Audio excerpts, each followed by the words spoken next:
Say again, please. Houston, we have a problem. This. Give me all you got! Listen, Give me all you got! swear me and my brother. I can tell you I don't have money, but what I do have are a very particular set of skills. Right now! I want to talk! You kill him! You kill yourself, you motherfucker! Give me back my son! Help! I didn't kill my wife! I don't care! Hello and welcome to Stand and Watch, the best and only dad movie podcast you're ever going to listen to because we killed all the other ones. Yeah, we got through the wheel. We took a little break, and we saw some other dad movie podcasts popping up, and so we had time. So we said, let's fucking kill them. Can't do that. You can't pop up. You can't try to pop up in our absence. We actually got to get creative with some of these. We tied some of them to a chair butt naked and just started wailing away on their privates. Yes, we had a rope with a large knot tied at the end. We didn't just wail on them barehanded. We had a system. We took our beards off because these are fake beards. Yep. We don't want people to actually know what we look like because the viewers are a bunch of fucking assholes and need video aspects when it comes to a podcast for some reason. But we want to surprise those dead. I never leave home without my fake beard. I wear it all the time. I only take it off when I'm doing ball torture. Mm-hmm. Mm-hmm. The doctors say that the glue has seeped into my bloodstream, but it's a risk I'm willing to take. You might as well just keep it on because if you take it off, you're just gonna hurt your skin. You're gonna look like an actual Bond villain. Yeah, I have to get it professionally, done up every couple of months. I have to go to a place. It's basically a toupee for my face. Can you shave off? I guess if you shave it off, then you just have the weird patchiness from the fake beard, the foundation. Yeah, it would just be patchy, and you'd see the netting and the glue. Just keeping it. This part is fake too. This little stubble here. I was make it look realistic. Don't give me a nice even trim. Yeah. Hey, I'm Nick. I'm Matt. Hi, Steve. Yes. Hello, Buscemi, Steve Buscemi. #1 fan. Hello to all of our standees, including the fans that came on board right around the time we were in GQ. I hope they're not pocket watchers. I think they're actual fans, but you never know with these GQ fans. You're saying we have some bandwagon fans? Yes, which I'm not a big fan of bandwagon fans. I think you should like something before it's popular, instead of just liking something because other people like it.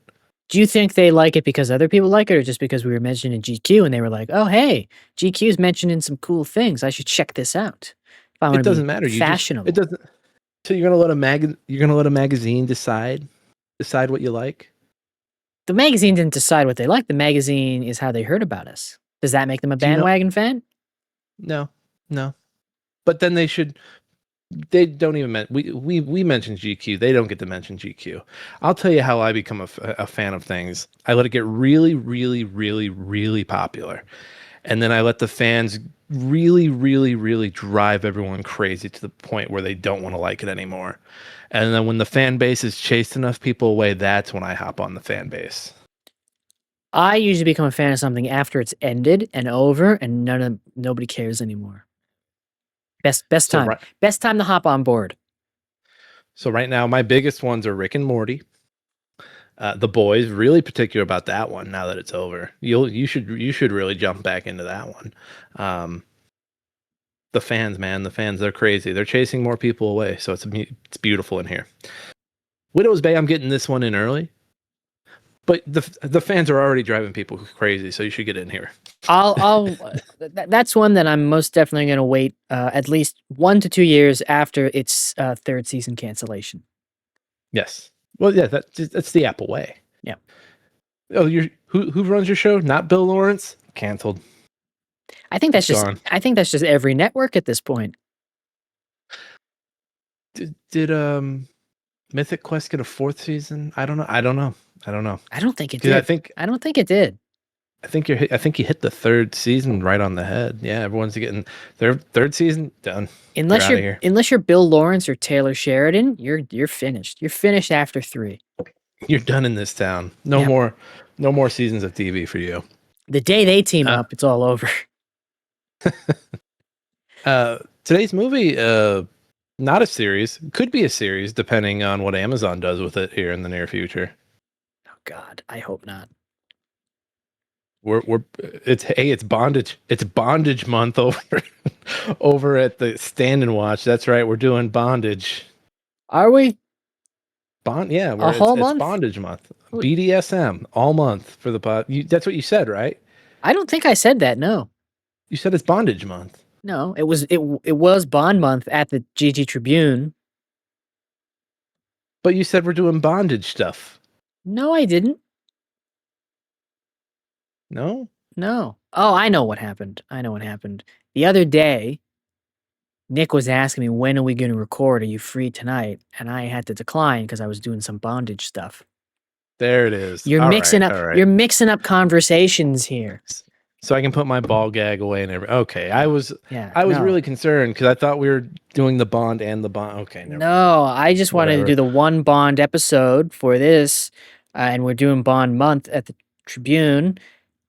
But then I was also doing some bondage stuff myself on the side. So you just mixed the things up. I would never mix bondage with my professional life. I just thought we were taking the friendship to the next space. But okay, whatever. Today's movie is Casino Royale. I've got the description up here. So I was looking at the 2006 box office. For you box office nerds out there, number 1 was Pirates of the Caribbean 3. Casino Royale is a 2006 spy thriller film, the 21st in the James Bond series by Eon Productions, the third adaptation of Ian Fleming's 1953 novel of the same name, and the first to star Daniel Craig as the fictional MI6 agent James Bond. The second entry in James Bond. My name is Bond. James Bond. Michael Scott. Second entry to be directed by Martin Campbell. Casino Royale's screenplay was written by Neil Purvis, Robert Wade, and Paul Haggis. The film co-stars Eva Green, Mads Mikkelsen, Judi Dench, and Jeffrey Wright. In the film, Bond is on a mission to bankrupt the terrorism financier, Le Chiffre, played by Mikkelsen, in a high-stakes poker game at the Casino Royale in Montenegro. Following Die Another Day, Eon decided to reboot the franchise, attempting to provide a realistic and darker exploration of a less experienced and more vulnerable Bond. Casting involved a widespread search for a new actor to succeed Pierce Brosnan as Bond. The choice of Craig, announced in October 2005, initially proved controversial. Principal photography took place in the Bahamas, Italy, and the United Kingdom, and the Czech Republic, with interior sets built at Pinewood Studios and Barrandov Studios from January to July 2006. The film features primarily practical stunt work as opposed to the computer-generated placement seen in other films. It premiered at the Odeon Leicester Square on 14th of November 2006 and was theatrically released first in the UK on November 16th and the United States a day later. The film received critical acclaim with praise for Craig's reinvention of the character and the departure from the tropes of the previous Bond films. It grossed over $616 million worldwide, becoming the 4th highest grossing film of 2006 and the highest grossing James Bond film until the release of Skyfall. A sequel, Quantum of Solace, was released in 2008. Smell test. Who are we smell testing? Do we do Judi Dench? Even though we know. We know. We've made that joke so many times. I think we got to do someone else. Matthew, it's not a joke. I take my friend's allegations very seriously. It's me, Judi Dench. Harvey Weinstein did nothing wrong. And everybody should be nicer to him. He did nothing to me. He's my good friend. And, let him go. It's me, Judi Dench. You must listen to me. Mads Mikkelsen? I mean, he's mad. Or Jeffrey? Do we want to do Jeffrey or Mads? Jeffrey, right? Let's do Eva Green. Eva Green it is. I knew you are obsessed with Vesper. You're obsessed. It's like you're not even over her yet. I'm not. I don't think I'll ever recover from this. I'll never recover. He should have just looked in the camera at the start of the second movie. He's like, I'm never going to recover from this. He's literally me. Although he did seem in that third movie that he was completely over her. And then in Spectre, they were like, I don't think he should be over her. Yeah, it's very, hey, like, maybe we should keep this going. It's very weird how they did that. They were just like, where did she rank in your hard drive list, by the way? 1. She was number. Okay, She was number I one. forget. It's been a few years. I have, and by the time this comes out, it'll probably be out. It's Patreon exclusive, but I am redoing that list for the Tribune. Do you have a new name for it? Yeah, it's the definitive ranking. Your Honor, look. He plainly said this one wasn't definitive. This one is. It's the definitive ranking. Some of them have stayed the same. Some of the rankings have stayed the same. I'm not gonna lie, some of the descriptions have stayed the same, but some of the rankings have changed. Some of the descriptions and reasoning behind those rankings have changed. And it's the definitive list. It's the definitive ranking of Bond girls based on how hard I would fumble them. So maybe Vesper isn't number one anymore. Who knows? Subscribe to the Patreon of the GG Tribune. Find out. All right. I am on Eva Green's page. I am not seeing anything negative. She was in Dark Shadows, so that might be the worst thing she's ever done. I forgive her. Otherwise, it was Johnny. It was Johnny Depp. You don't say no to working with. It was Tim Burton's fault. You don't say no to working with Burton and Depp. You say yes. Yeah, she passes. She passes the smell test. What also passes the smell test is our data-proof letterbox reviews. I've got mine here from Stevie, who is a patron saint of Letterboxd. Praise be to thee. He gave the movie 4 stars and a heart, and he said, "Yes, Carl, there will be cock and ball torture in my Bond film." I got a review here from Killian Morless, who is also a patron saint of Letterboxd, gave this movie 4 stars and wrote, "James is so real for quitting his job to live with Eva Green in Venice." Yeah, man, I was rooting for him. Yeah. I knew how it ended because I saw Quantum Solace years ago before I saw this. And I was still rooting for him. This is the first time I've ever seen this. Really? Yes. 2006, I was only a wee lad at the age of 14. And I saw this in 2006. I was 9. You were 9? Your parents let you see this at 9? I didn't see it in the theaters. Fun story. We went to the theater, right? And we went to the theater, me and my dad, with the intention of seeing this movie. And he made little shy 9-year-old me order the tickets. And so I froze up and was like, 2 tickets to Happy Feet, please. So I saw Happy Feet in theaters, and then I watched this when it came on DVD. And that, I know he's listening. Why would you do that to me? You knew that James Bond was my favorite movie franchise. I was a little kid. I used to watch Die Another Day all the time. We had it on DVD. I would run around my house pretending to be James Bond.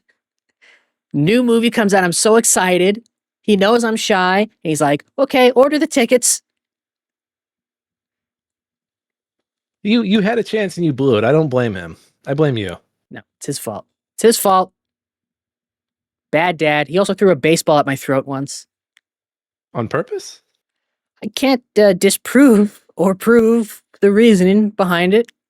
But all right, I'm just saying I think there's a reason why I never developed a deep masculine voice. It's because when I was a child, a baseball was thrown right at my Adam's apple. You should have him come on the podcast and try to defend himself. I want to hear why he did this. Like maybe there was a bug on your Adam's apple, and he's like, "Oh, I have to kill that dangerous spider that's crawling on my son's neck." But I'm like, well, we were playing baseball. A baseball field away. We were playing baseball. He was pitching to me, and I was hitting them, and he just pitched one right at my throat. It was an accident. It got away from him. Every pitcher has one of those every once in a while. Right in his son's throat. I think you just got to let it go, Matt. And he has the nerve to get mad at me for making jokes in our Big Fish episode about him dying. Oh, yeah, I forgot you. He didn't take those well? No, he did. He thinks we should stop killing our competition, though. He's okay with me saying he should die, but he doesn't think we should kill the other podcasters. He's like, "Look, you guys are going to get stale if you keep killing the competition. You're not going to reinvent yourself." No, he thinks we should just beat them. He's like, "You can beat them. Right? You can beat them to a pulp, but you don't kill them." Look, you want them to know why it's happening. If you kill them, they can't know why. They're just dead. He thinks, we should beat them to a pulp, but don't kill them. Can we? Can if he ever reviews the podcast, I want that to be his review. 4 stars. I think they should stop killing their competition. I think they should just beat them to a pulp. Anyway, good movie. Hey, speaking of beating somebody to a pulp, Bond gets ball tortured in this one.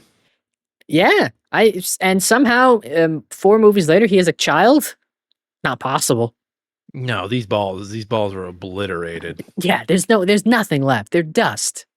As someone who has taken some pretty hard hit to the groin, and I've almost lost one in that way.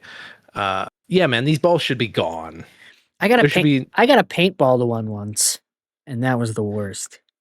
His double O's should be no more. They're out of they're gone. Yeah. No, so this is the first time I've ever seen this. First impression immediately, it's in black and white, and I'm like, oh no, am I watching like some black and white version that some cinephile put on? I was watching it on Tubi. I was like, oh no, it's did on they put Tubi? up the artsy fartsy? It's on Tubi. That's insane. I was watching on Tubi, and the ad placements were all over the place on Tubi. Talking about people we need to kill, it's people that put the ads up on Tubi. I like Tubi. They were bad. I do enjoy Tubi. Tubi's a good app. It's a good app. Just get control of your ad, people, Tubi. But no, I like the opening of these, and I rewatched a little bit of Quantum of Solace before this, and it's been a few years from Skyfall, but all the cold opens for these Craig 007s are very short, and I love it. I think the Skyfall one is the longest. But it's not even that long because they're on the train, he gets sniped, and then he falls. Right? Well, there's bits before the train. Like there's a whole chase. Okay. Then yeah, the Skyfall one is long, but these first two being like under 5 minutes, amazing.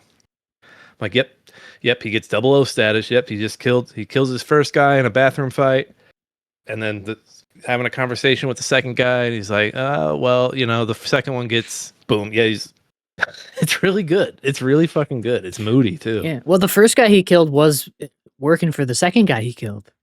Exactly. Yeah, and the second guy's like, so, like, how did you do it? How did you kill him? How did he die? And James Bond is just like, he didn't die well. And just a really good moment of showing, not telling. Because then the second guy goes into, well, the second one gets a lot, and then he immediately gets shot in the head. Yep. And it's like, yeah, this is good. This is really fucking good. This is good Bond. I'm already on board for whatever I'm about to get. Great song. Great song. This is to me, this is a top 3 Bond song. This is Chris Parnell, right? No, not Chris Parnell. Chris Cornell. Chris Cornell. Sorry, I was watching Rick Parnell's on the head. Yeah, good song. Not my top. I like the one after this one a little better. I think that I like this song better, but I think the Quantum of Solace song gets shit on a lot, and I think people are wrong. Vocally, I like that one. Lyrically, I like this one. That's where I stand on it. I think Daniel Craig had some good songs, except that Sam Smith one. They're all good. I still haven't seen Spectre. I watched it today. What created the big gap for Spectre? Because Skyfall was 2012, and then Spectre didn't come out until 2016? 15. 15? Yeah. It's 3 years. There was a big issue, right? Was it like a script thing, or was it like Daniel Craig didn't want to come back? Because he was very on the fence for the last two about, well, am I coming back? Do I want to do this still? Am I done? I think they were, and I could be wrong here. I think they were trying to get the rights back to Spectre because the rights for Spectre were hung up in a very long lawsuit with the guy who co-wrote Thunderball. So it wasn't even anything from like Fleming's or anything. It was just the writer holding it up. Well, okay, so the book Thunderball was originally a screenplay that Ian Fleming wrote with another guy, and then it never got produced, and Ian Fleming turned it into a book. And then it got turned into a movie or whatever. But so then for the longest time, I think after Diamonds Are Forever, this guy was like, Spectre is mine, right? Like he wanted. I don't know the exact specifics of what caused him to say that. I think he thought he got fucked over, and he was like, Spectre's mine. And so it got tied up in this big lawsuit. That's why, like, the Roger Moore movies, there's no Spectre at all. The only mention of Spectre is in the cold open to, I believe it's For Your Eyes Only. The cold open has James Bond dump a wheelchair-bound Blofeld, but you never see his face and they never name him. So it's just a bald man in a wheelchair with a white cat who he picks up in a helicopter and dumps down a chimney. All right, we got to offload. And that's it. That's it for Spectre until the movie Spectre. And in Casino Royale and Quantum of Solace, they try to have their own version of Spectre that like Le Chiffre works for and Mr. White. And they're like, and I think in Quantum of Solace, like they name it Quantum or whatever. And then in Skyfall, they were like, let's just do something completely different. And then they're like, oh, we might get the rights back. We might get the rights back. At that point, what's in the name? Like, are people really like chomping at the bit? Well, and then they got the rights back, and then they were like, it was me all along, James. I was the one that had LaChief mess up your balls. I was the one that did the things with Quantum. It was me. But I mean, 3 years isn't that big of a... I just remember reporting at the time sounded like it was a messy production or messy pre-production. I think the longest one was between Spectre and No Time to Die, because that one, they didn't know if Daniel Craig was coming back. Because he did an interview for Spectre where they were like, are you going to come back again? He was like, I would rather slit my wrists. He's been very open about it for the longest time. Yeah, and then there was, COVID and then they hired Danny Boyle, and then he left over creative differences. Yeah, it makes me wonder what a Danny Boyle No Time to Die would have been like. But yeah, I don't know. Because I like Danny Boyle. I just don't know if I'd like a Danny Boyle Bond. I don't know. It's weird, but I think No Time to Die is really good. But back to Casino Royale. Yes, back to Casino. I like this movie. I like this movie a lot. It's very good. It's very good. Dame Judi Dench doesn't miss a beat. I like that the movie is continuously calling out the series. Like, it's continuously calling out Bond, but also it's kind of like having a meta commentary about like the series and where it's been and what we can't have a hot shot. And I don't remember the word for word what she said, but like, you're a hothead, Bond. I don't want you out and about doing these things. You're an embarrassment. It's like, you just got 00 status. Like, what the fuck? I just want to point out that Martin Campbell also directed GoldenEye, which also features Judi Dench with a new James Bond, and the first thing she does is ream him out. I love it. He should give him the first whatever the new. Oh wait, it's gonna be Villeneuve. Never mind. Yeah. No, but I love it. He just has. It's just like both of his Bond movies are like, I'm gonna have Judi Dench reaming this guy out. Yeah, I like it. Yeah, I like it a lot.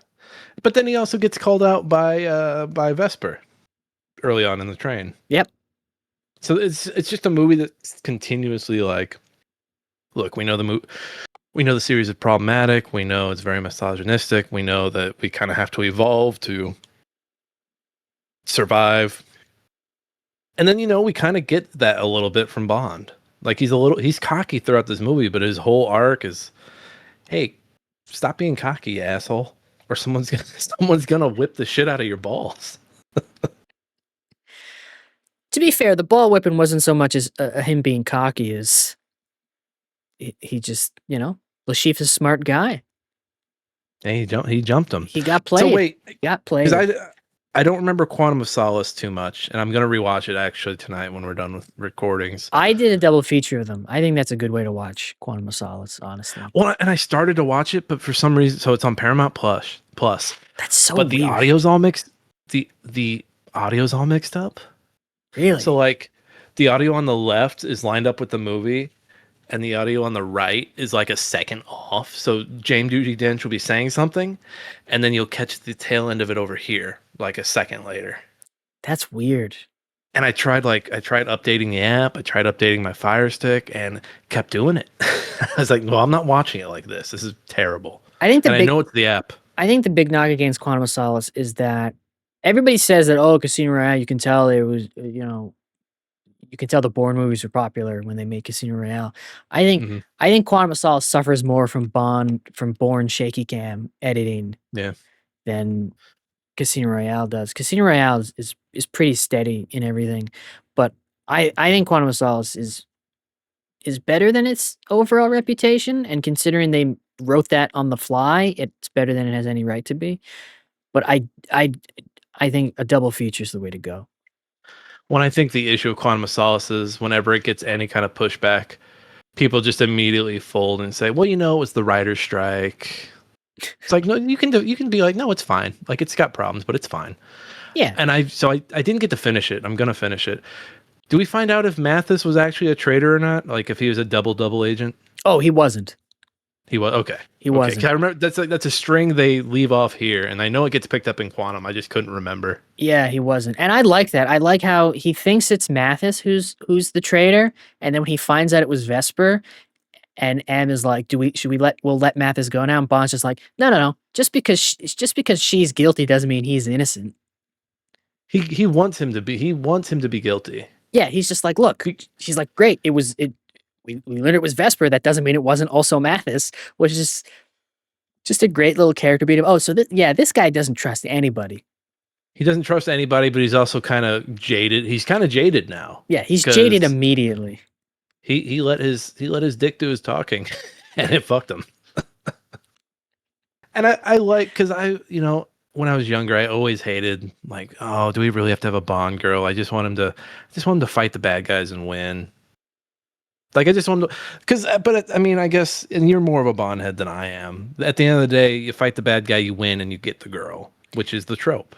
Yeah, and a lot of the times the Bond girl does help him, or is like, a lot of the times the Bond girl helps him on his adventure, or is on her, like in Quantum of Solace, the Bond girl, they don't sleep together at all. She's just also looking for revenge, and they're both after the same people. So they're like, okay, great, we'll team up. Yeah, I don't think Vesper sleeps with him until like the very end of this one. Yeah, and this one, Vesper's with him because she works for the Treasury, and they're giving him $25 million to gamble away in the hopes of bankrupting Le Chiffre enough that he defects. And then, him and Vesper fall in love. Because why wouldn't you fall in love with Eva Green? Why not? Yeah. Very limited locations on this one. Like, yeah, there's some stuff in the opening. There's some globe trotting early on, but then once you're in the casino, you're kind of they're there. The structure they're playing poker. The structure of this movie is great because Act 1 is all action. Essentially, you start off with the Madagascar chase, which I think to this day, I don't know if it's been topped as just an on-camera foot chase. Is that the chase you did in the Quantum of Solace game? Yes. Okay. I was like, I feel like I've seen someone play this chase. Yeah. That chase is incredible, that parkour chase. I think the only on-foot chase in a movie I can think of that maybe comes close is in Mission Impossible Fallout when Tom Cruise is running around the city trying to catch up to Henry Cavill. That's barely a foot chase because it's just Tom Cruise running and Henry Cavill just walking around slowly because he doesn't know he's being chased. But like that chase holds up. Yeah, the first hour of this movie and the last hour 40 of this movie feel like two completely different movies. Yeah, so the entire first act of this movie is all action. You go from the Madagascar chase to the sequence in the airport, where the guy is trying to blow up an airplane, and then Act 2 is all in the casino. You get Yeah, one short fight scene in the stairwell. Yeah, and the game gets broken up into small chunks, and then James starts to disappear from the table periodically to either die by poison or some other distraction. I was starting to get to the point. I was like, all right, James, get back to the poker. You don't have time to die by poison. Come on now. Yeah, so That's actually a really cool scene, actually. Oh, the poison scene. I love when Vesper revives him and he wakes up. He's like, "Are you okay?" Then he comes back to the because the chief poisons him, and he comes back to the table, and he's like, "Sorry, that last hand nearly killed me." Now, why does she bring? If she is the double agent, why does she bring him back? Is that to keep her cover? I think no, I think it's because she genuinely developed feelings for him. Okay. Because she negotiated for his life. That's right. And that's what keeps him alive after his ball torture. After his ball torture, when Mr. White comes in and shoots the chief. Dead center between the eyes. Great shot. Yeah, and the other reveal being that Lashif doesn't really have a dead eye. Right? He's all done up throughout the poker game, and then during torture, he's like, his eye's fine. Or am I misremembering that? I feel like you're just misreading that. I don't think he didn't look like his eye, because his eyes like got that milkiness to it, right? Did it not have that milkiness in that scene? No, it didn't. I don't remember this. It did not have that milkiness. Really? And I was like, why did they have him fake that for the poker game? I don't recall this detail. Maybe I'm misremembering. I mean, I did have a newborn in my lap while watching this, so maybe I looked away and then looked back and I was like, why is his eye not milky? Maybe my kid was messing with the settings when I wasn't looking. That's weird. Yeah. But yeah, he seems like a completely different person when he's torturing. He's like, I don't wear my eye to torture. Let me take this out.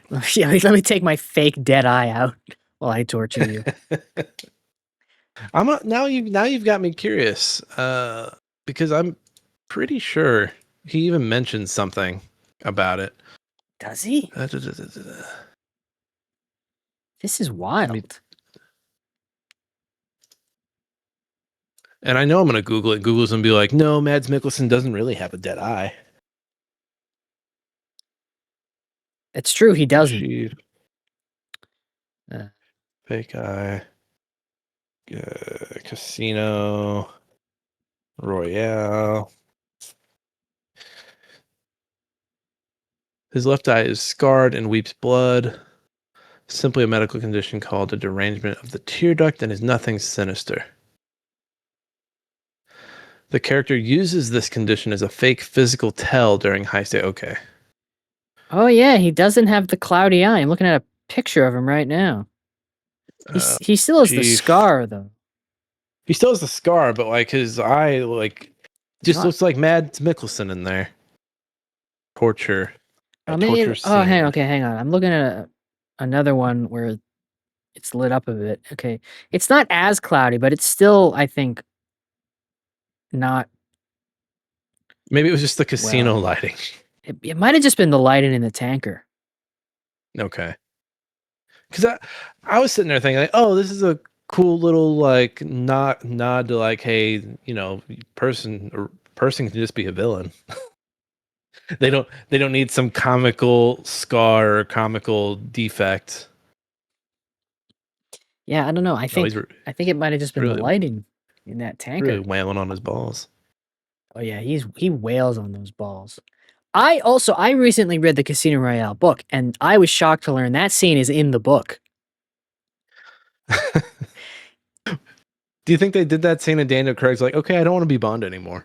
I'm good. I'm done. I'm just more shocked that Ian Fleming in the 50s wrote a ball torture scene.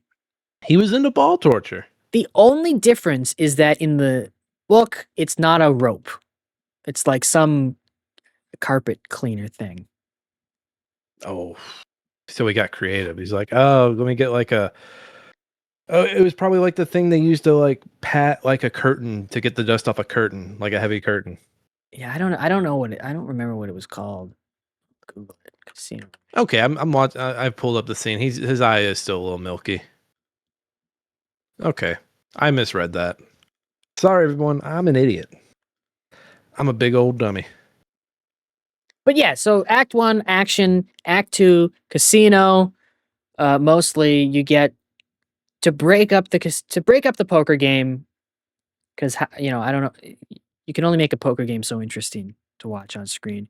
You get the stairwell fight with the guy with the machete, which is a great fight. The most boring part of this movie is that fight. Yeah, and it's a great fight. And then the poison scene, which is also great. Yeah, I love all the little MI6 henchmen back at base trying to talk him through it. Yeah. Like, well, you have to hit the button, and he's trying to hit the button, and in the panic, he's like unplugged everything. He's accidentally unplugged like one of the wires, and then he finds out, and just as he attempts to plug it back in, he dies. Very comical moment. And then Vesper comes in right at the last minute to plug it in and save him, and he's like, "Oh, are you okay?" And then eventually Bond gets beat in the poker game. He gets bought back in by the CIA agent played by Jeffrey Wright. Yep, Felix. Who I forgot Felix was in this. I forgot Jeffrey Wright was in this, and I was like, "Oh, he's in this. Nice." Yeah, he's good. He gives some money to Bond because Bond goes all in because he thinks he found Le Chiffre's tell. And then it turns out Le Chiffre was playing him. He was pretending. Someone tipped him off. So Bond goes all in, loses all his money. And Vesper's like, I'm not giving you an extra $5 million. You'll just lose it again.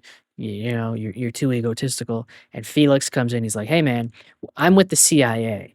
I know you're MI6. We'll give you the money. Just promise us that we get to arrest him first, and then we'll hand him off to you. Bond's like, great. It's like, I just want the money. Give me the money. Yeah. I also like that Le Chiffre, like, even though he's the big bad guy here, like when Mr. White comes in, like you can tell he fears for his life. You can tell that there's like bigger, badder, big bads out there that we don't know about, that we're not going to even get to know about in this movie. Okay, it's just a good villain. In the book, it's a carpet beater. Yeah. So you hang up your carpets and you beat the dust off of them. Yeah, I've never seen one of these things before, but if you don't know what a carpet beater is, it's like a stick with like a bunch of swirls at the end of it. Doesn't feel good on your balls. I imagine not. It looks like a tennis racket almost, honestly. Yes, there you go. Again, not meant for those balls. But no, I really do like him as this villain. He's this big bad, but he doesn't feel it. Like, it's a very contained story. It doesn't feel like we're fighting for like to save the world here from ultimate destruction. Yeah, it's just this one terrorist that likes to blow up planes and he's not cause even insurance fraud. He's not even the one doing it because Le Chiffre is just the accountant essentially for the terrorists, and their whole thing is like, listen, this guy's bankrolling all these terrorists. But he's lost all, right? He's lost all his money. He's bet it all on doing this. We foiled him. He's got no money left. He's desperate. He is the one who opens this poker tournament to try to get all the money back that he's lost for all his terrorist clients. And they're like, listen, let's go. You're the best gambler in the service, we hear. Beat him. He'll have no money, and he'll have no choice but to come to us for protection, and he'll tell us everything he knows about all of his, all the people he works with. And Le Chiffre, for as calm and cool as he is in the poker scene and when he's torturing Bond's balls, he's just a sniveling little pussy. Right. But like when push comes to shove, he is afraid of all of the people whose money he lost. He's a little bitch. I mean, they were going to cut his girlfriend's arm off or his wife's arm off. Yeah, his girlfriend's arm off. He was going to let them. He's going to let them. He's like, whatever, just not me, whatever. Please don't hurt me. Yeah, like as soon as those guys come in and are like, where's our money? The mask is down. He's just, it's like Homelander when he lost his powers. Exactly. Yeah, these men are not capable of great things. They're just capable of manipulating others into doing things. Yeah. And you know, I thought him and Bond were going to be okay after Bond killed the terrorist. I thought they were going to be friends and then try to work together for the rest of the series. But I was wrong. I was wrong. You don't think the ball torture was a bonding moment? That was initiation. That's how he initiates everybody. I do like I like the little detail of throughout this ball torture, Bond is just laughing. Right? He like the chief is just going to town, making sure that like he's like, listen. I also love the ball torture because you know you watch a Bond movie and you're like, okay, what's his convoluted torture method? You know, what's his? We're gonna have a laser slowly move towards his crotch. No. We're just gonna put you in a chair naked, cut the bottom out, and whack your balls as hard as possible. Just a simple effective torture you cannot get away from. And Le Chiffre even says as much. He's like, it's the simple things that cause the most pain and will take away your manhood. And he just goes to town, and Bond is screaming in pain and just laughing in his face. He tells him to scratch his balls. It's just a Thursday at MI6. They train them for ball torture constantly. It's great. He's just Bond is just telling the chief, scratch my balls, buddy. Scratch my balls. Says something about this MI6, Craig's MI6, that there's constantly double crossings, double agents, leaks. I mean, the movie opens with him taking out an agent that's been leaking information. Yep. And I mean, that carries out through I haven't seen the last two, but I imagine it's a thread that continues to be pulled in those last two movies. I don't think so. No, not really. Well, so it goes from here all the way to Skyfall, at least, because Skyfall has a lot of that. Skyfall, the main plot of Skyfall is that Javier Bardem was an agent who became a rogue agent and wants to kill M because she handed him over to the Chinese.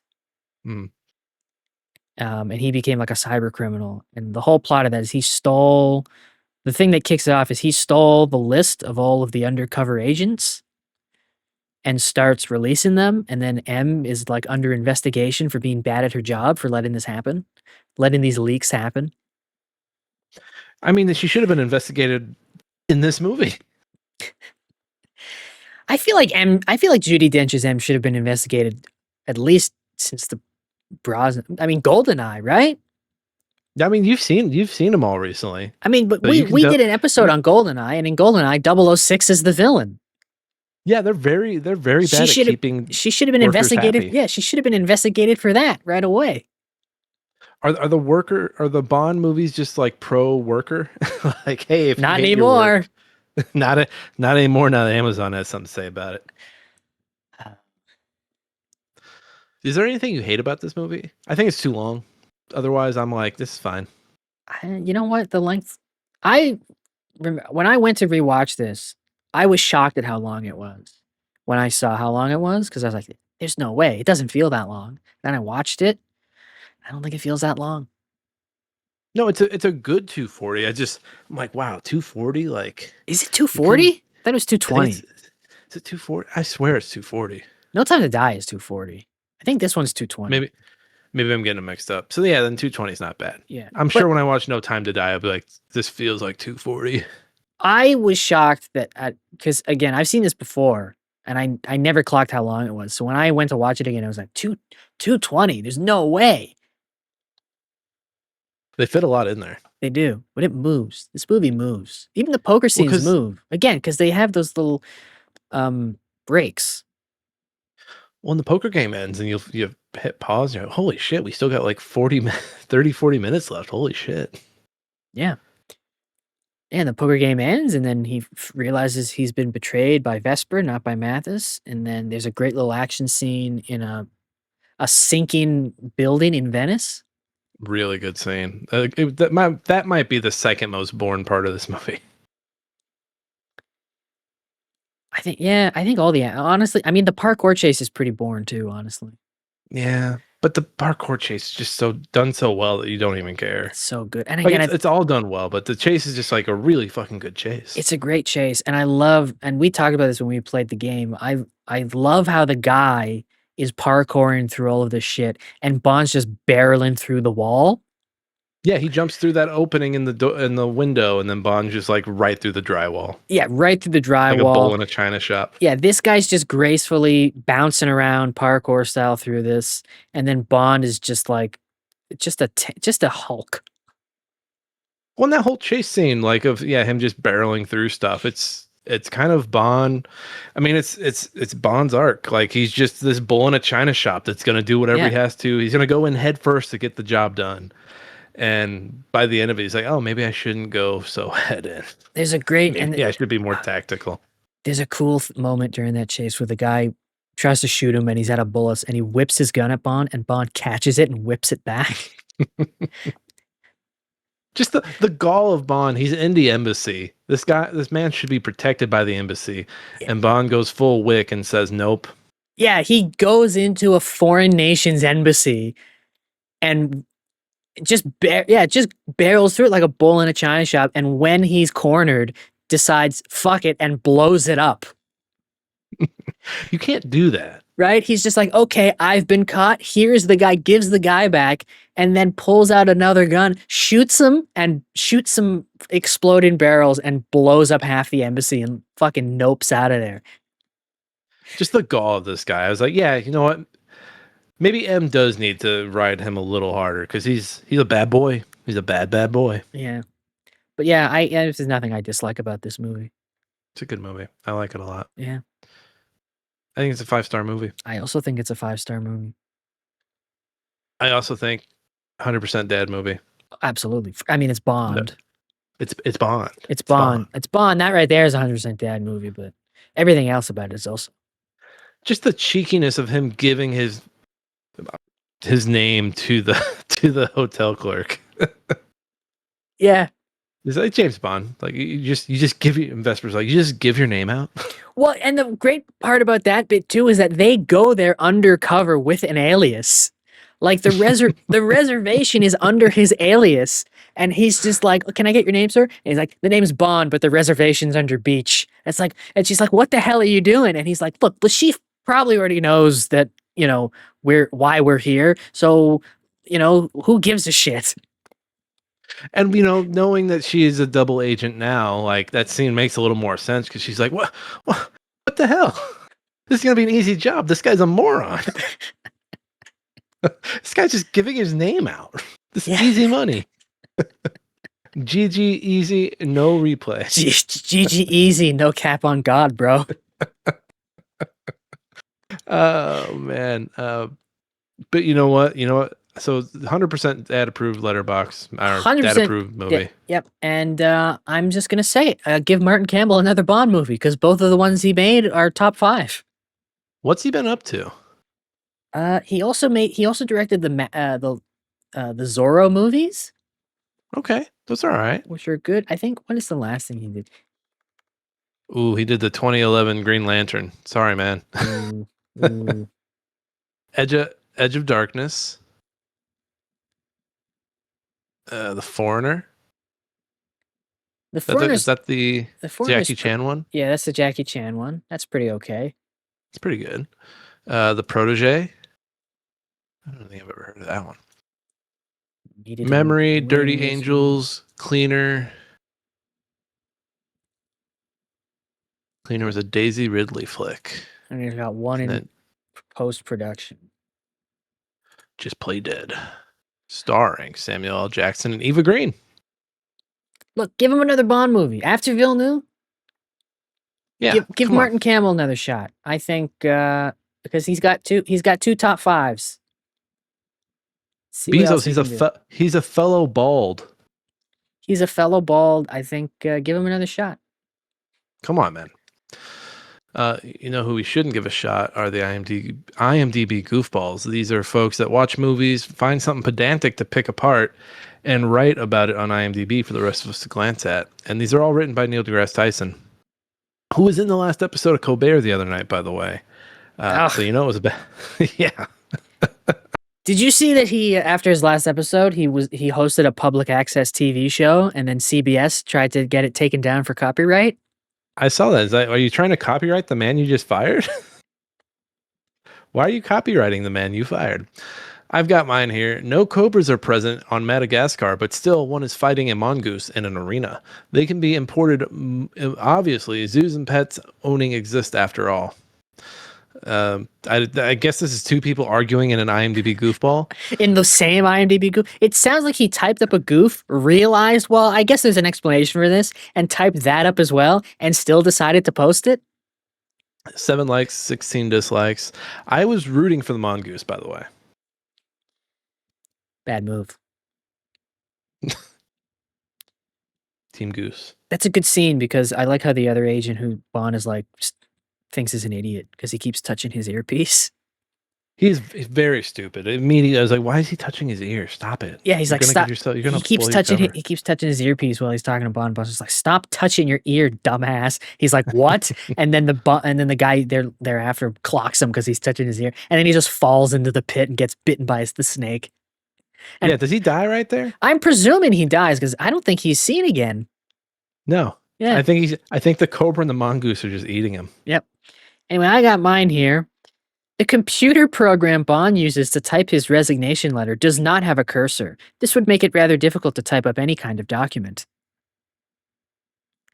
I forgot this was also the last Bond movie without smartphones. So that was kind of neat.